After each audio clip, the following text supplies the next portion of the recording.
আসসালামু আলাইকুম। কী অবস্থা সবার?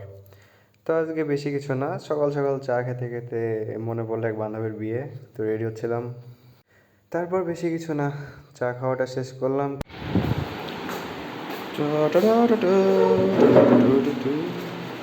তো কামিনীর জন্য নিজে থেকে একটা গিফট বানাইছিলাম আর কি, তো ওইটা ব্যাগে পড়লাম। তারপর নিজে একটু রেডি হলাম, হয়ে আয়নার সামনে একটু ভাবটাব মারলাম আর কি। আর মেন কথা হচ্ছে গোসল করার পরে আয়নার সামনে আসলাম, তো একটু চুল টুল নাড়ছিলাম, একটু চুলের অবস্থা দেখছিলাম। অবশ্য আমার একই কাজ।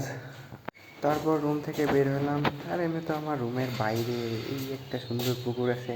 মাঝে মধ্যে ভাবি পুকুরে একটু লাফ মারি একটু ডুব দিয়ে মরে যাই, বাট কী দরকার। তো পুকুরটা আপনাদের একটু দেখালাম, কারোর মরার ইচ্ছা থাকলে আর কি চলে আসতে পারেন, সেই পুকুরে ডুব দিয়ে মরে যেতে পারেন। আর মানুষজনের বাপের রাস্তাতেই সব কিছু নেড়ে দেয় রাস্তাতে, এখানে আর কী বলার থাকে।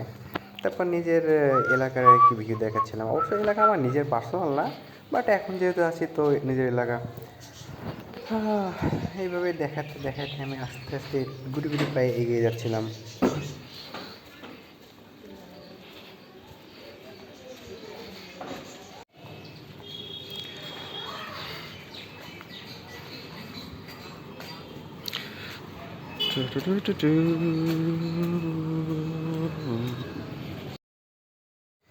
এই যে গড়ে ঢোকার এই যে গেট, ভাই এই গেট বানানোর আইডিয়া মিস্ত্রিদের কে দিছিল ভাই?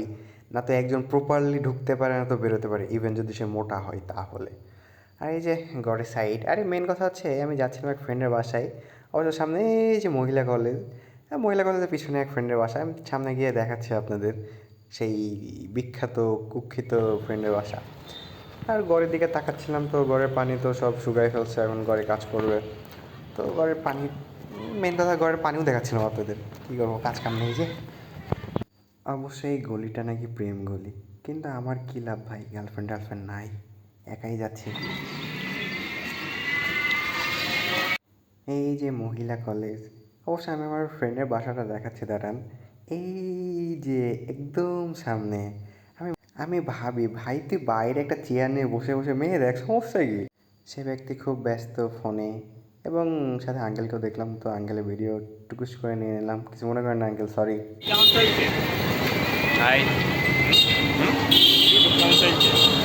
তারপর আমরা বের হওয়ার পর আরেকটা ফ্রেন্ডের জন্য অপেক্ষা করছিলাম, এই যে আমাদের সেই কাঙ্ক্ষিত বড় ভাই এবং বিশেষজ্ঞ জ্ঞানী ব্যক্তি আর কি, সেই গুটি গুটি পায়ে আমাদের দিকে এগিয়ে আসছিল। অবশ্য সে মেবি এদিক ওদিক দেখে মানে আসছিল আর কি, যদি আশেপাশে কোনো নারী জাতি থাকে তাহলে সেখান থেকে সে দূরে চলে আসবে। সো এই সাইডে ওই সাইডে ভালোভাবে দেখে তারপর সে আসতেছে। অবশ্য আস্তাগফিরুল্লাহ। আমরা মেইনলি যাইতেছিলাম রায়পুরে, বান্ধবীর বাসায় আর কি। বাট যাওয়ার পথে এই যে জ্যাম। এখন জ্যাম মেইনলি কী কারণে নিজেও জানি না, বাট তেলের অভাব আর কি। দুনিয়া জগতে এখন তো তেলের সংকট চলতেছে, তো তেলের জন্য। সাথে এই যে তেল পাম্প আছে সুন্দরভাবে দেখা যাইতেছে। অবশ্যই চাচা কী দেখতেছে আমি এটা ভাবতেছি, তার একটা বাসের গাড়ি সেটা ঠিক আছে, কিন্তু সে তেলের পাম্পে দিয়ে কেন তাকায় আছে ভাই? তার তো তেল লাগবে না, সো মানে সে ভাই তেল দিয়ে কেন তাকিয়ে আছিস তুই, আমার কথা হচ্ছে এইটা। তারপরে এই যে আমাদের সেই ভাইয়ারা সেই তেলের দিকেই তাকায় আছে না কি দেখতেছে তারাই ভালো জানে। আর আমি এইদিকে ভিডিও বানাইতেছিলাম, অনেকদিন ব্লগ ট্লগ করা হয় নাই, তো ভাবতেছি কীভাবে কীভাবে কী করি। তো এই যে যেতে যেতে আবার সেই জেলখানা, অবশ্য জেলখানায় একবার এসেছিলাম, বাট কী কাজে এসেছিলাম নিজেও জানি না, বাট এসেছিলাম, এসে দেখে গেছি। জেলখানার ভেতরে ভিউটা না ঢুকলে আর দেখতে পাচ্ছি না। তো আমরা গেলাম বান্ধবীদের বাসায়, যাওয়ার পথে এই যে তার সামনে আর কি পুকুর আছে একটা। আর এই যে পুকুরের বাইরে ভাই এতগুলো হাঁস চলতেছে ঠিক আছে, বাট এই হাঁসের মাঝখানে ভাই তুই বিল্লি কী করতেছস, আমার কথা হচ্ছে এইটা। ভাই তুই কি নিজের হাঁস মনে করতেছস, নাকি তুই ওদের কোম্পানি দিতেছস, কে জানে। তারপর আর কি আমরা আবার সেই বান্ধবীদের বাসায় আগাচ্ছিলাম গুটি গুটি পায়ে। তো বান্ধবীদের বাসার ভেতরে আমরা ঢুকতেছি এখন, ফার্স্ট টাইম ঢুকতেছি, এখন কাউরে চিনি না, সে একটু ভদ্রভাবে ঢুকতেছি যেন সবাই ভদ্রতার নজরে দেখায়। আর এই যে এদিকে রান্না টান্না চলতেছে, দেখা যাক কখন খাবার পাই। হ্যাঁ, অবশ্য ক্ষুধা নিয়েই গেছিলাম। আর এমনি তো বিয়ে বাড়িতে সবাই গেলে খাওয়ার ধান্দাতেই যায় আর কি, এই আর কি চলতেছে। তো ভাই আমি বাড়িতে। আর এই যে সে ভদ্র মহিলা, তিনি আগের দিন রাত্রিবেলাই চলে গেছিলেন আমাদের একা একা রেখে। অবশ্য বলেছিল, বাট যাওয়ার সময় পাইনি রাত্রিবেলায়।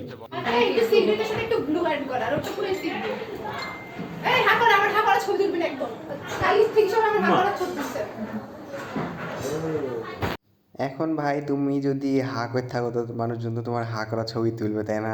এখন সে বলতেছে কাল থেকে তার হা করা ছবি তুলতেছে। আর এই যে আরেক পাবলিক, তিনি নাকি মেহেদি দেয় না, এখন মেহেদি সে মেহেদি দিয়ে দেবে এরকম প্ল্যানিং আছে সে। আর ততক্ষণে আমাদের মাঝে কনে উপস্থিত হয়ে গেছে, এই যে এনারই বিয়ে হবে আজকে আর কি, বাট সে কোনো রেডি না। আর এদিকে আমরা সবাই মিলে আড্ডা দিতেছি। अबे तू है कौन तू अंबती राइडो ये क्या ভাই এম্মা করে কেন দেখাস তুই ভাই, ঝাড়ি দিবি দে, তাই বলে এইভাবে তাকালে হবে? আর আমাদের মাহফুজ ভাইয়া বাসার সবাইরে ডেকোরেটের বিষয়ে বলতেছে যে কীভাবে কে কোন কাজটা করবে, আর আমরা এদিকে চুপচাপ দাঁড়ায় দাঁড়ায় শুনতেছি। এখন সে ভাই অ্যাডভাইস দিতে ভালো পারে, এটা ঠিক আছে। সো সবাই অ্যাডভাইস দিতেছে, আমরা এদিকে দাঁড়ায় দাঁড়ায় শুনতেছিলাম। আর ততক্ষণ বা তারপরে আর কি বাইরে বেরোলাম, আর এই যে আমাদের একটা রাইডার চলে এসেছে।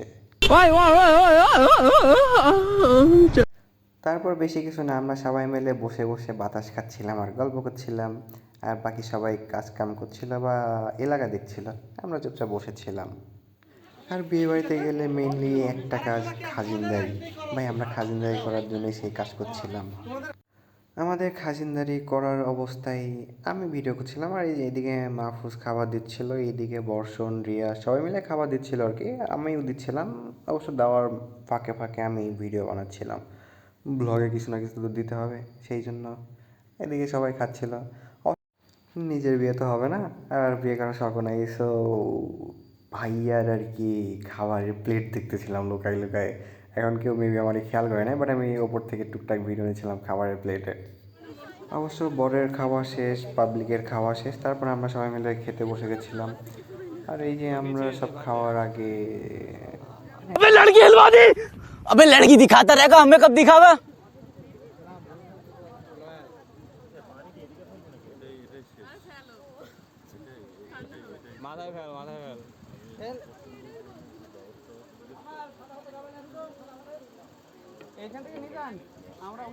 তারপর মাহফুজ ভাইয়া আবার আমাদের খাবারও সার্ভ করতেছিল।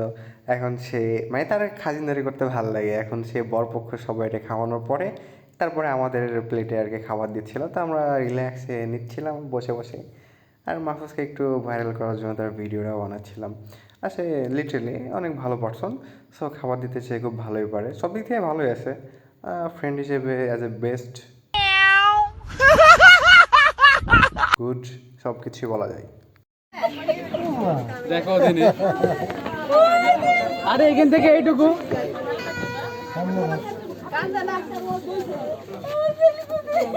লিটারেলি ভাই মানুষ বিয়ে বাড়িতে কেন যায় যায় না, বাট আমি এই একটা সিন দেখার জন্য যাই। ভাই মেয়ের বিয়ে হইতেছে ঠিক আছে ভাই, এখানে কান্না করার কী দরকার? আর এমনি তো হচ্ছে বিদায়ের সময় সবাই কান্না করে ঠিক আছে ভাই, তাই বলে এইভাবে কে কান্না করে? আমার কথা হচ্ছে এইটা। অবশ্য লিটারেলি আমার ভাই দেখলে হাসি লাগে। এখন পাবলিক যদি এখন আমারে মারতে আসে, আমার কোনো দোষ নাই, বাট আমার হাসি লাগে। গাড়ি কই গাড়ি গাড়ি গাড়ি ভাই গাড়ি খুঁজে কী হবে, বাসা যতটুক দূর ভাই এখান থেকে একটু হেঁটে চলে যা। হ্যাঁ খুব জোর হইতে পারে 5-6 ঘন্টা সময় লাগবে বাসায় যেতে হেঁটে হেঁটে গেলে। তো ভাই রাস্তায় একটু দেখা দেখা যাওয়া যে ভাই আমি নতুন নতুন প্রথম বিয়ে করেছি, তো দেখা দেখা যাওয়া ভাই, এটা মানে একটা ফিল লাগবে ভাই। গাড়িতে করে তো হুট করে উঠলা হুট করে চলে গেল, এটা ভাল লাগে, মানে কোনো ফিলই নাই ভাই এদের, ছি। তারপর দোস্ত তুই মাইন্ডে নিস না, বাট তুই কি আদৌ কান্না করতেছিস? আমার কথা হচ্ছে এইটা। অবশ্য দেখে মনে হচ্ছিল কান্না করতেছিস ভাই, ভাই ভাই ভাই কান্না করার কী দরকার? আমার কথা এটা ভাই, তুই বিয়ে করতেছিস, বিয়ে করে শ্বশুরবাড়ি চলে যায়, রিল্যাক্স, তোর কান্না করার কী দরকার? হ্যাঁ পরে থালা বাসন মানে মাজতে গেলে একটু কষ্ট লাগবে, তখন ভাববি যে হ্যাঁ কেন বিয়ে করতে গেলাম, তখন কান্না কর। বাট সেই সব কথা এখন ভেবে কান্না করে লাভ আছে? অবশ্য দুইজন হাজব্যান্ড ওয়াইফ তারা গুটি গুটি পায়ে এগিয়ে গাড়ির দিকে চলে যাচ্ছিল। দেন আর কি গাড়িতে উঠে তারা বাসায়, আর আমাদেরও কাজ কাম শেষ, তো আমরাও তাদেরকে বিদায় দিয়ে চলে আসলাম। অবশ্য আমাদের সেই কামিনী আপুর বিয়ের যাত্রা এতটুকুই শেষ।